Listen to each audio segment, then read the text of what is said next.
ایک آدمی کی بیوی ایک ماہ کے لیے اپنے میکے گئی۔ ابھی 2 ہی دن گزرے تھے کہ آدمی اس کو لینے چلا گیا۔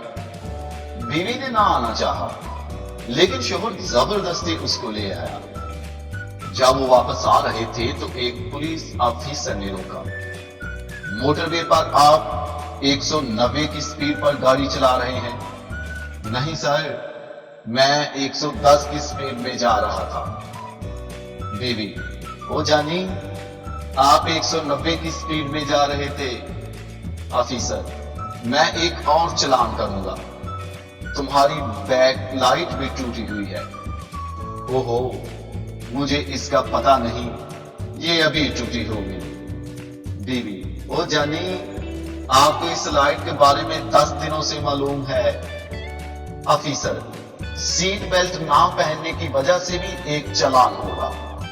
او، جیسے آپ نے مجھے روکا میں نے ابھی اسے اتارا۔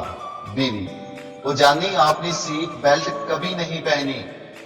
آدمی اپنی بیوی کی طرف متوجہ ہوتا ہے اور چیختا ہے: چڑیل، تم اپنا منہ بند رکھو۔ آفیسر عورت کی طرف متوجہ ہوا اور پوچھا: کیا آپ کا شوہر آپ سے ہر وقت اسی طرح بات کرتا ہے؟ بیوی: نہیں، صرف اس وقت جب اس نے شراب پی ہو۔ آفیسر: آپ کو 1 مہینے کے لیے جیل جانا ہوگا۔ عورت شوہر سے: میں اپنے میکے جا رہی ہوں، جب آپ رہا ہو جائیں تو میں آ جاؤں گی۔ نتیجہ: جب بیوی میکے جانے کا ارادہ کرے تو کبھی بھی روکنا مت، ورنہ طوفان برپا ہوگا۔